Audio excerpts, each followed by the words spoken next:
The incessant beeping of the alarm jolted me awake, the same cruel reminder of my daily drudgery. I stared at the ceiling, the fan casting shadows that danced mockingly over my head. Another day in hell, another day as a customer service agent for a bank. As I dragged myself out of bed, I felt the familiar weight of dread settle in my chest, a constant companion since I started this job. I wasn't always like this. There was a time when I believed in the mantra, the customer is always right. But that was before I worked here, before I became the target of their frustrations and anger. My previous job, one that required minimal contact with people, was a distant, almost pleasant memory. I had to leave it for academic reasons, but now, with time on my hands, I found myself shackled to this modern-day slavery. The day started like any other. I sat in my cubicle, the hum of computers and murmurs of my colleagues forming a monotonous backdrop. I logged into the system, my fingers moving mechanically over the keyboard. The calls started pouring in almost immediately. "Thank you for calling First National Bank. How can I assist you today?" My voice, trained to sound cheerful, felt like a mask I wore to hide my true feelings. "Where the hell is my money?" The voice on the other end was sharp, accusatory. I pulled up the account details, scanning through the transactions. "I see here that the transaction is pending, sir. It should clear by the end of the day." "That's not good enough! I need it now!" he barked. "I'm sorry, sir, but the system processes transactions." "I don't give a damn about your system! Fix it!" I took a deep breath, forcing myself to remain calm. "Sir, I didn't create the system. I'm just here to assist you." "Assist? You're useless!" He hung up, leaving a ringing silence in my ears. I leaned back in my chair, my hands trembling with suppressed anger. It wasn't the first time a customer had lashed out at me, and it wouldn't be the last. But each insult, each accusation chipped away at my patience and sanity. By midday, I was exhausted. The calls were relentless, each one a new assault on my frayed nerves. I thought about the warning I received last week for quote-unquote bad attitude after telling a customer I didn't create the system. They expected us to be punching bags, absorbing all the vitriol without complaint. As the day wore on, my depression deepened. I felt trapped, suffocated by the walls of the cubicle and the endless stream of complaints. The anger simmered just beneath the surface, a dangerous beast I struggled to keep caged. That evening, after another grueling shift, I found myself at a bar.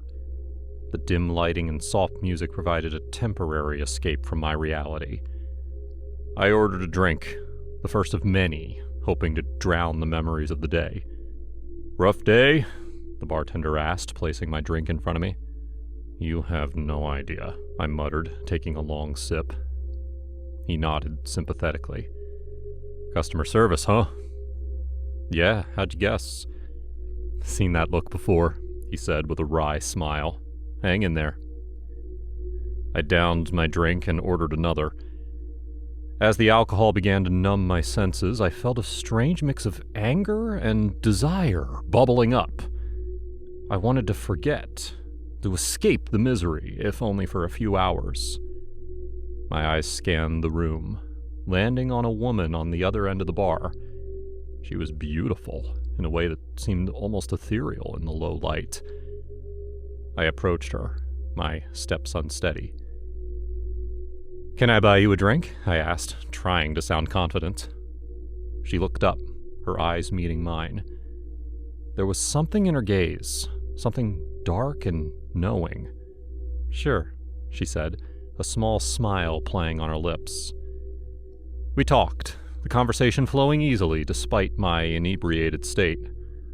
There was an intensity between us, a connection that felt electric. We left the bar together, the night air cooled against my flushed skin. Back at my apartment, the passion between us was raw, almost primal. But as the night wore on, that darkness I saw in her eyes began to seep into my thoughts. She spoke of things that unsettled me, her words weaving a narrative of power and control. "You ever feel like you want to hurt them?" she whispered, her breath hot against my ear.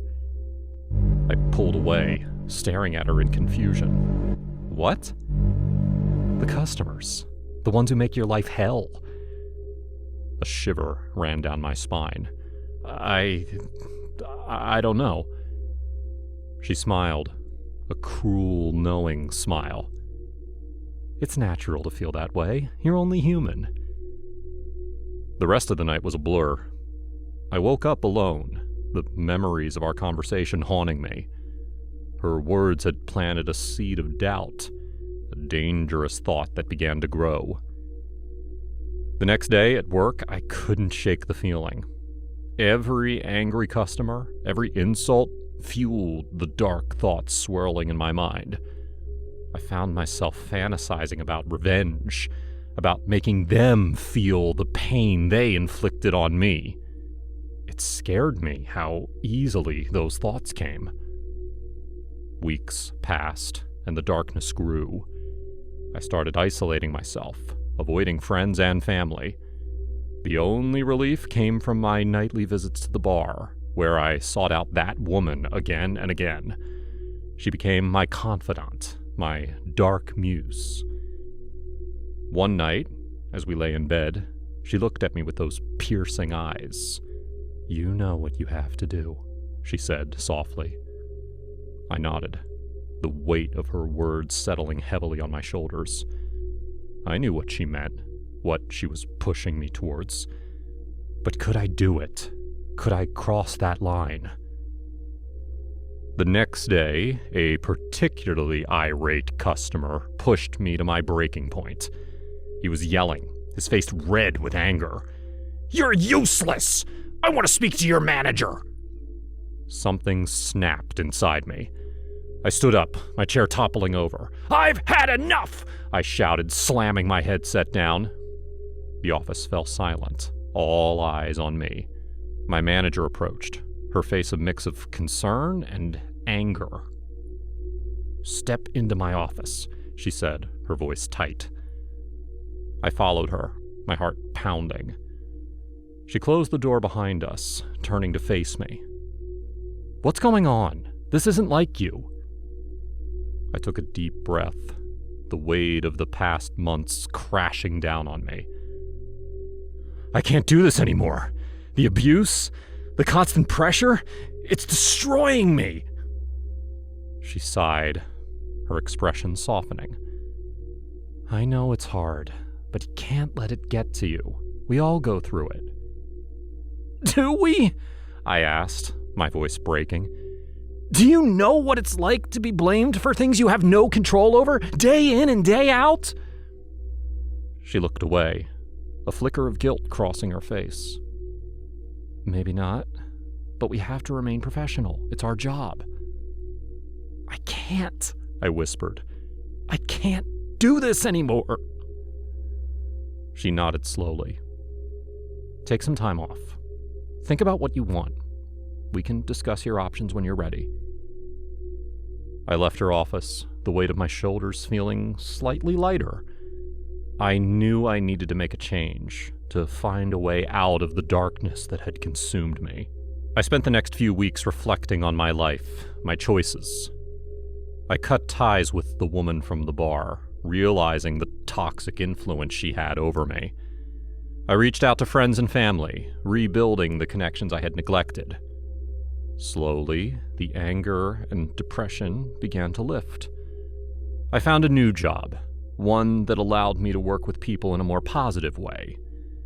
It wasn't easy, but I learned to cope with the challenges, to find healthier ways to deal with my emotions. The experience left its mark on me, a reminder of how close I came to losing myself. But it also taught me the importance of self-care, of setting boundaries and seeking help when needed. In the end, I found peace. I learned to let go of the anger and embrace the things that brought me joy. And for the first time in a long time, I felt hope for the future.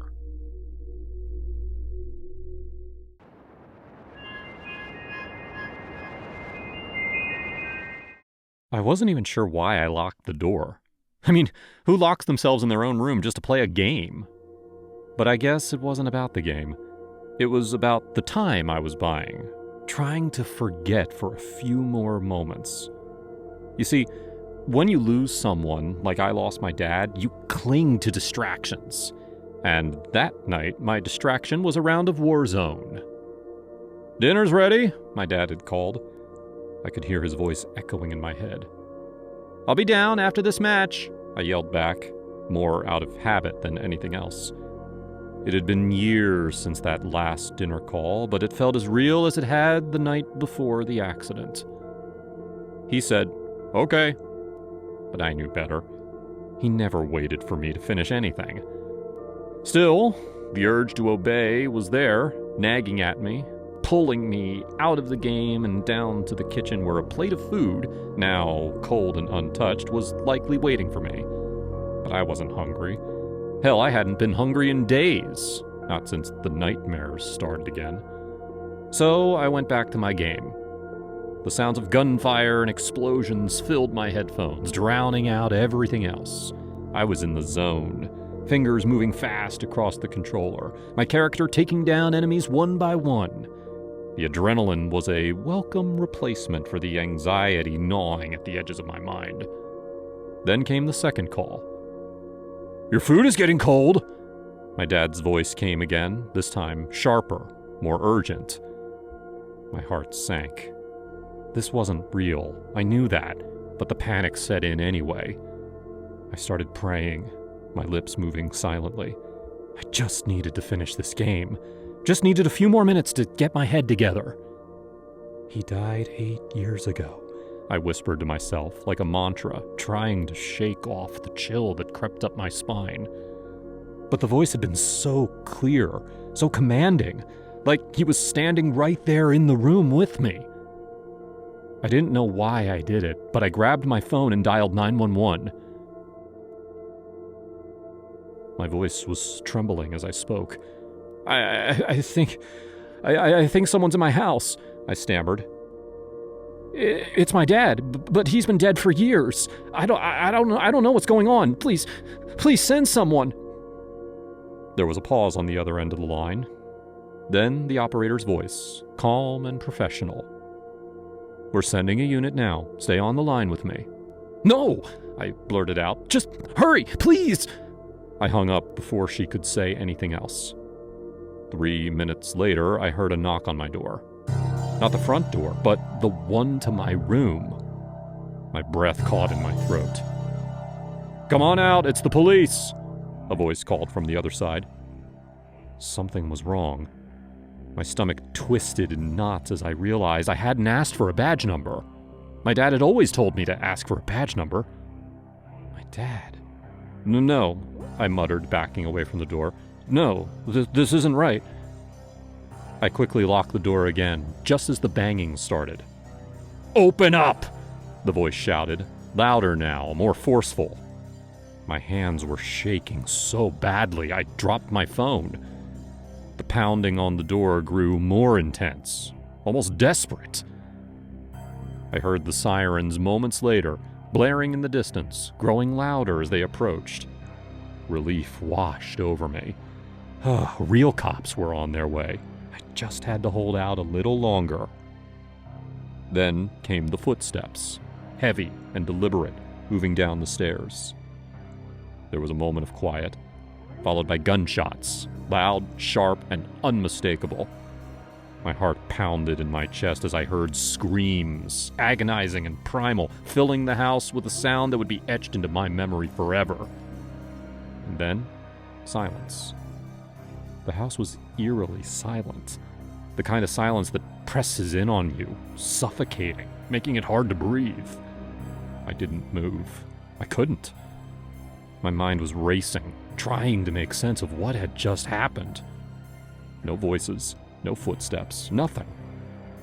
I slowly crept towards the door, pressing my ear against it, straining to hear something, anything. But there was only silence.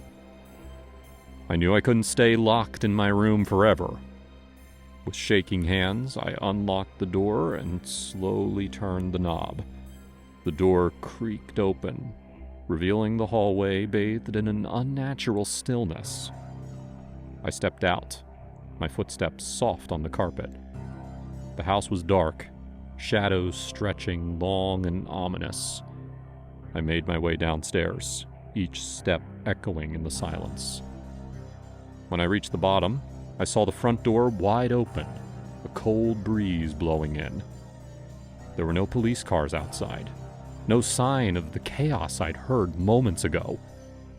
I walked to the door, my mind struggling to comprehend what I was seeing.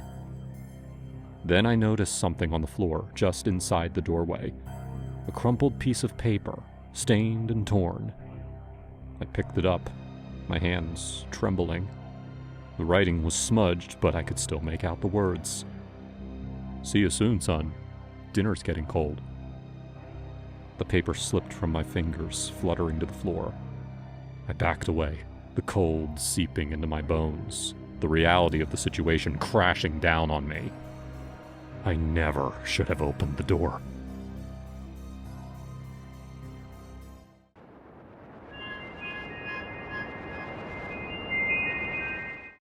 It started as just another lazy Sunday afternoon. I was sitting on the sofa, mindlessly scrolling through my phone, half watching some old sitcom rerun. The summer heat had made the air thick and sticky, making even the simplest tasks feel like a chore. I wasn't interested in doing much, so I found myself staring up at the ceiling, where a couple of flies buzzed around the hanging light. At first, it was just a distraction. Something to occupy my mind as I avoided thinking about the stack of bills on the coffee table, or the fact that I had work the next morning.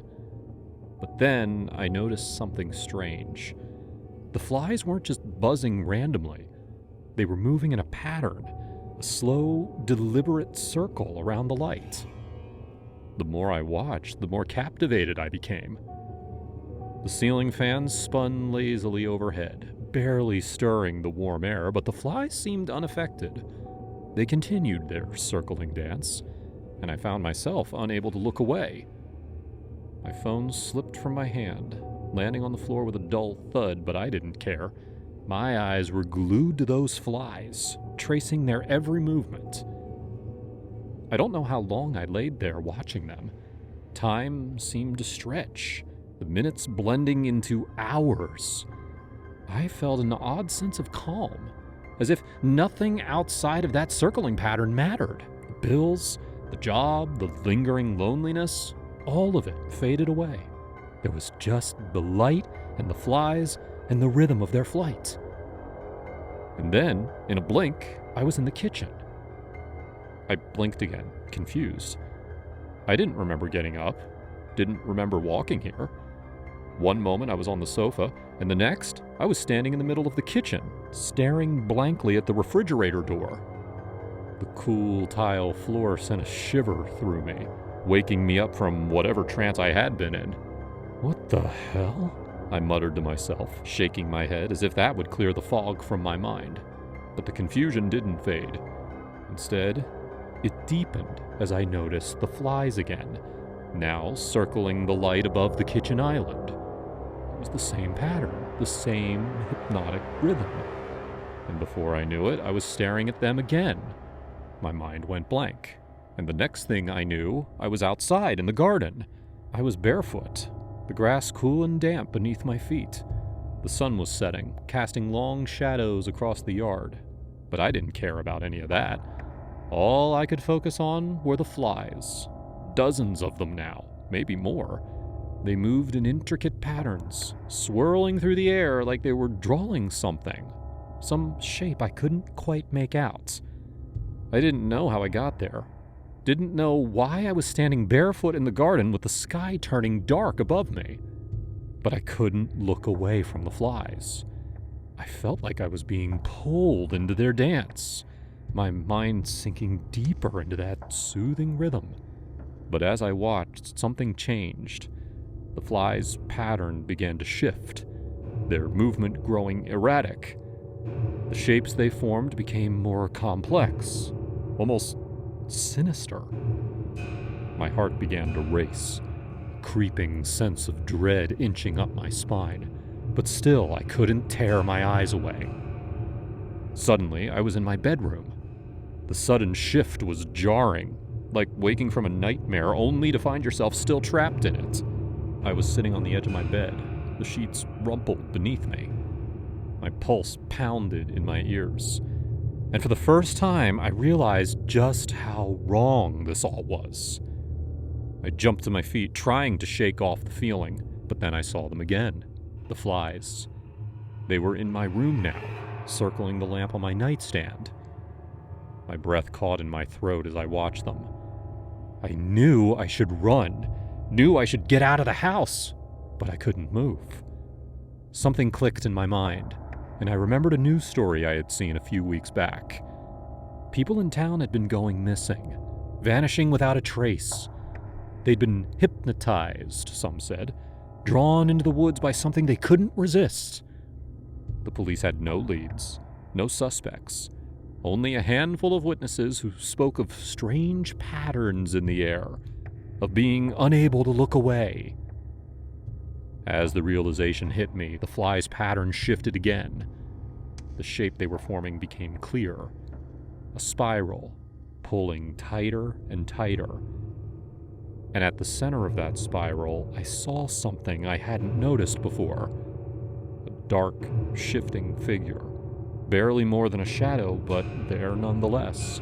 I stumbled back, fear crashing over me like a wave. I knew then that if I kept staring, if I let that spiral pull me in, I would disappear just like the others. But I couldn't look away. The pull was too strong. "No," I whispered, forcing the word out. "This isn't real." The shadow figure seemed to grow darker, the spiral tighter.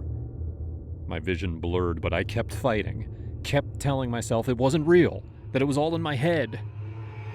And then, with a final burst of strength, I broke free.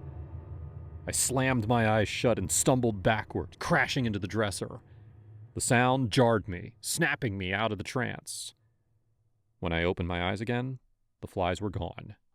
The room was empty, silent, save for my ragged breathing. I collapsed onto the bed, my body trembling. I was safe. Whatever had happened, whatever those flies were, I had broken free. In the days that followed, I couldn't stop thinking about it, about how close I had come to losing myself. But as the memory of that night faded, replaced by the mundane worries of daily life, I realized something. The flies weren't the real danger. It was my own mind, the way it had latched onto the pattern that had almost done me in. I threw myself into work, into reconnecting with friends, anything to keep my mind occupied. And slowly, the fear faded. Life went on, and I was still here to live it.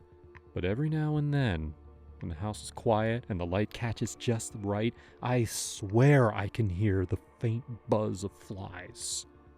And I remind myself, never again.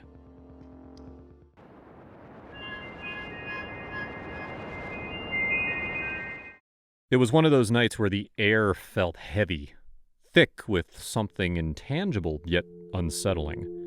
The kind of night where silence hung like a weight, and every rustle of the wind sent a shiver down your spine. We had always been the adventurous type, my friends and I, but something about this night was different. It wasn't just the darkness, or the fact that we were deep in the woods, miles away from any semblance of civilization. It was something else. Something I couldn't quite put my finger on. But that didn't stop us. Nothing ever did. The village we lived in was more of a ghost town than anything else. Most houses were abandoned, relics from a time long gone, almost a century old. Exploring them had become our obsession, our way of shaking off the boredom of small-town life.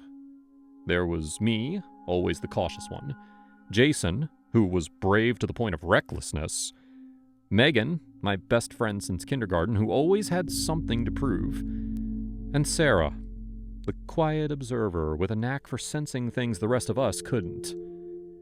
We'd been hearing rumors about a particular house hidden deep in the forest that bordered our town. The locals called it the Widow's House, claiming it had been abandoned for nearly a century. Its last inhabitant, a woman who vanished without a trace. They said the house was cursed, that anyone who ventured too close would never return the same. Naturally, we had to check it out. The house stood eerily still when we found it, a looming shadow in the dark, its windows like empty eyes staring into the void. The moonlight barely reached it through the thick canopy of trees, casting long, twisted shadows that made the whole place look like something out of a nightmare. "Looks like it's still standing," Jason muttered as we approached. The door was jammed shut, but we were used to that. With some effort, we climbed through a cracked window, landing in a dank, musty room. The air was thick with the stench of rot, like old meat left to spoil. Giant bugs skittered across the floor, making the hairs on my neck stand on end. I wanted to leave right then, but Megan nudged me forward.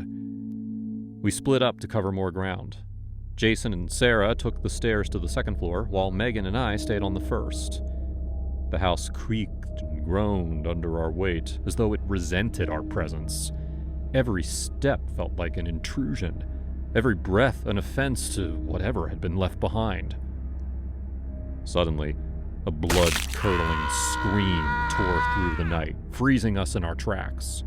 It wasn't coming from the house, but from the forest, somewhere beyond the dark path that led into the depths of the trees. We rushed outside, the house forgotten in an instant.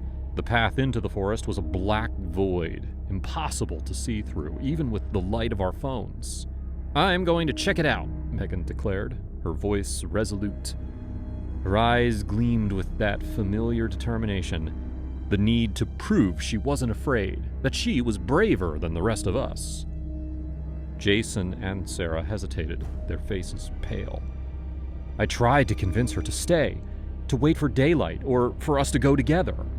But Megan was stubborn, calling us cowards before disappearing into the inky darkness. Minutes felt like hours as we stood there, listening to the silence that followed. Then, another scream, this one unmistakably Megan's, pierced the night. Without thinking, we plunged into the forest, our fear forgotten as panic set in. We searched for what felt like hours, calling her name, shining our lights into every shadow, but Megan was nowhere to be found. Eventually, we had to face the truth. She was gone. The police searched the forest and the surrounding areas for weeks. They found nothing. No tracks, no sign of struggle, nothing. Megan had simply vanished, as if the forest had swallowed her whole. The town was in shock. But life went on, as it always does.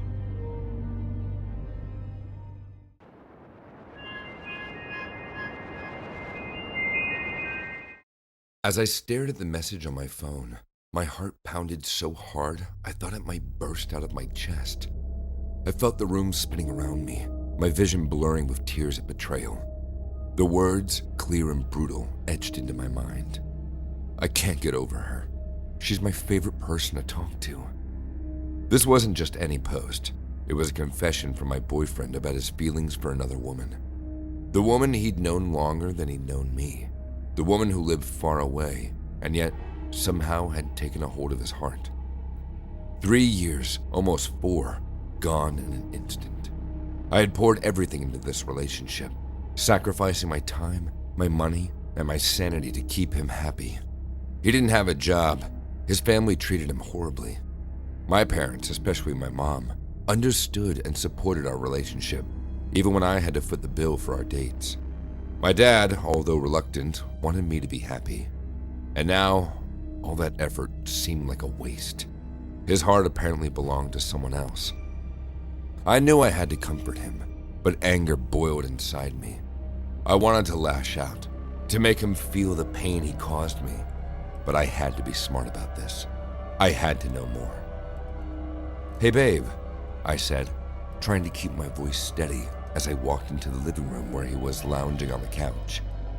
His phone was on the coffee table, and I could see him tense up as I approached. "Hey," he replied, glancing at me with those eyes that once were filled with love. Now all I saw was deceit. "Can I borrow your phone for a second? Mine's dead. I need to check something."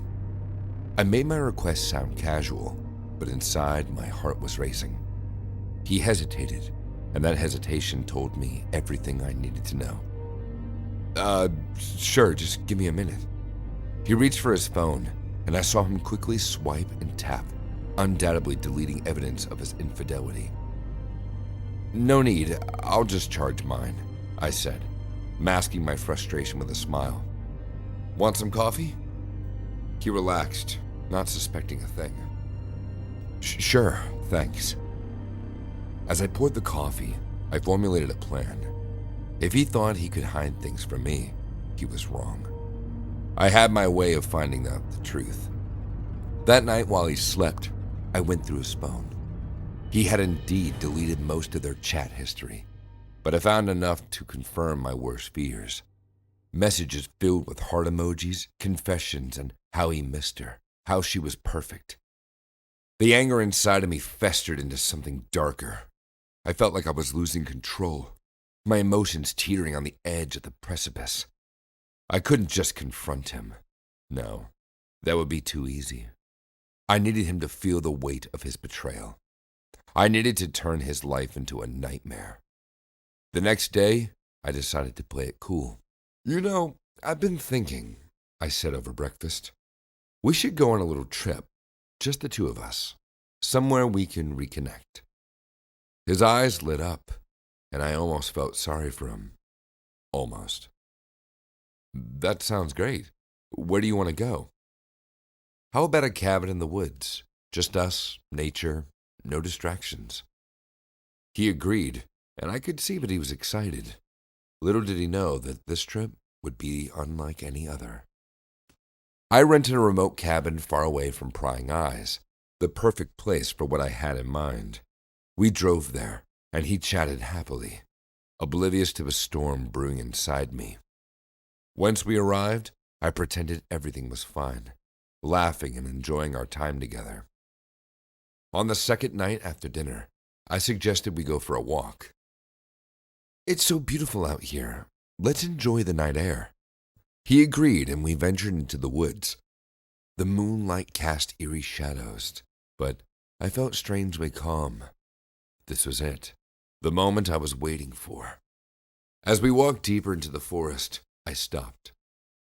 "I need to tell you something," I said, my voice trembling with a mixture of fear and excitement. He turned to me, concern etched on his face. "What is it?" "I know about her. I know you love her," I said, my voice starting to break. "I've seen the messages." His face paled. "It's not what you think." "Don't lie to me," I screamed, my voice echoing through the trees. "I've given you everything, and this is how you repay me?" I'm sorry," he whispered, tears streaming down his face. "I didn't mean to hurt you." "Sorry isn't enough," I said, my voice cold and detached. "You need to understand what it feels like to be betrayed." Before he could react, I pulled out a small knife I had hidden in my jacket. His eyes widened in fear as I approached him. "Please, don't!" But I didn't listen. I was beyond reasoning, beyond mercy. I slashed at him, and he stumbled back, clutching his wound. Blood seeped through his fingers, and he fell to the ground, gasping for breath. "I loved you," I said, tears streaming down my face. "I loved you so much, and you threw it all away." As he laid there, struggling to breathe, I felt a twisted sense of satisfaction. He had to pay for his betrayal.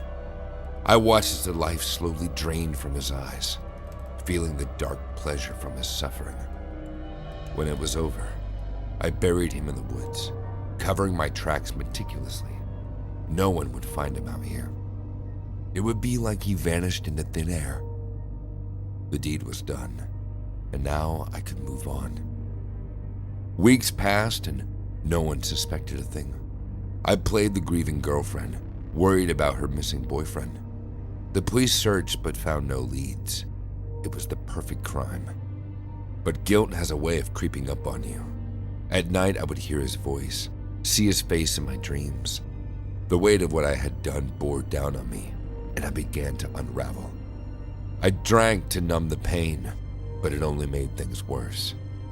One night, I sat alone in my apartment, drowning in my sorrows, and there was a knock at my door. I opened it to find a police officer standing there. "Ma'am, I need to ask you some questions about your boyfriend's disappearance," he said. My heart raced, but I kept my composure. Of course, officer. Anything to help find him." He stepped inside, and as he did, I saw a figure in the shadows. It was her, the woman that he had loved. She looked at me with a knowing smile. "Hello, old friend," she said. "I think we need to talk."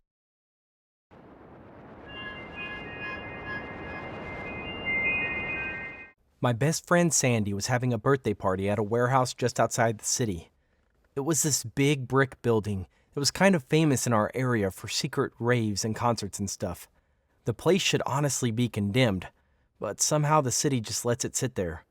Sandy thought it would be the perfect place for her party, but I wasn't so sure. I tried to tell her that I didn't feel comfortable going to a place like that. She got upset, and we started arguing about it.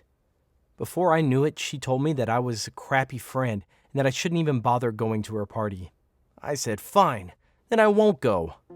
So on the night of her party, I went by myself to a bar in the city center. I didn't have a great time, honestly. I kind of just sat by myself and rejected the guys that tried to introduce themselves. I knew I should have just swallowed my pride and gone to Sandy's party, but I didn't. By about 1 in the morning, I decided to just give up and head back home. I had been trying to have fun without Sandy, and it just wasn't working. I ordered an Uber and then waited outside the bar. After a few minutes, a black Nissan pulled up in front of me. Normally, I check my phone to make sure that the license plate matches, but I was pretty drunk, so I forgot. I hopped into the back seat and said hello to the driver. He was an older man with long, greasy hair. He had a scar on the tip of his nose. He didn't say hello before he started driving away. He pulled onto the main street and seemed to be going in the right direction, but then he made a wrong turn. "Excuse me," I said. "We're heading toward Hancock Road." "Oh," he said. "I'm so sorry. Can I see your phone for a second?" Without thinking, I handed him my phone and he instantly threw it out the window. He sped up, too. The car was going faster and faster. That's when I realized that I wasn't in my Uber at all. I'd gotten into some stranger's car and he was kidnapping me. I screamed for him to stop, but he just laughed. I couldn't attack him from behind because he crashed the car. Besides, I was too drunk to think straight. The only thing I could do was try to convince him to let me go. "Please," I said. "Where are you taking me?" He stopped laughing. I could see his face in the rearview mirror. His eyes narrowed. "Girls like you don't deserve to live," he muttered. By then, I started crying.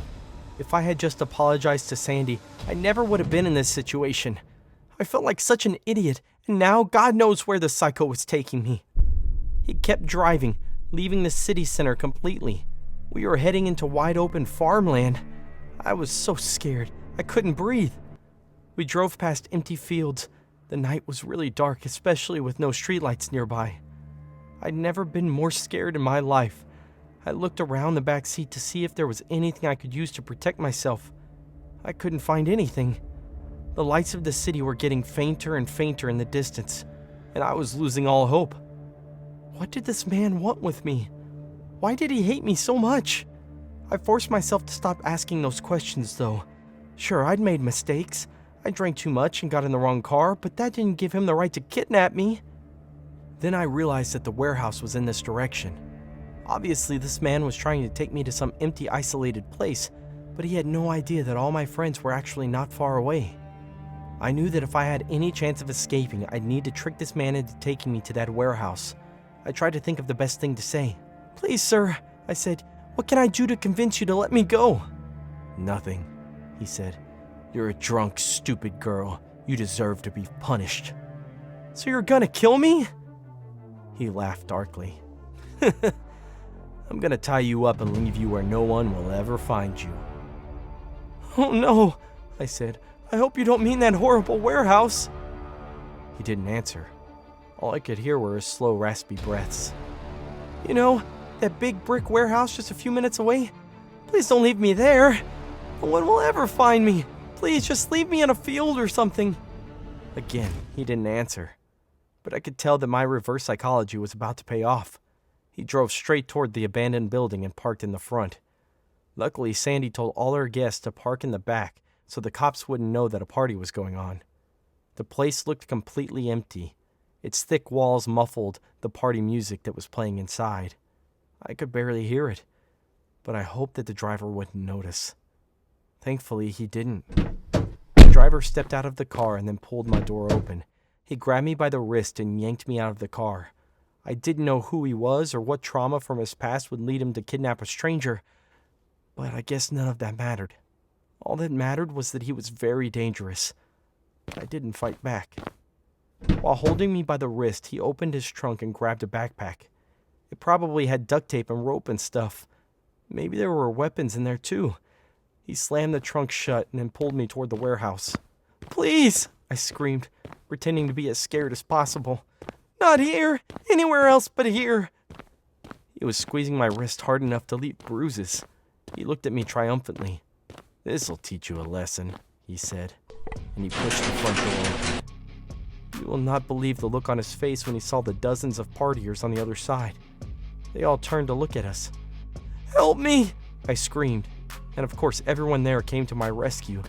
I couldn't believe how quickly they charged at the man. They tackled him to the ground and called the police. He put up a fight, but all my friends were too much for him. They held him against the ground, waiting for the cops to arrive. As I finally let out a sigh of relief, Sandy walked up to me. I noticed that she was wearing the dress I'd gotten her for her birthday last year. She gave me a huge hug. What the hell happened to you? She asked. I told her the whole story, ending with a big apology for our argument. Don't worry about it, she said. I guess my party saved your life.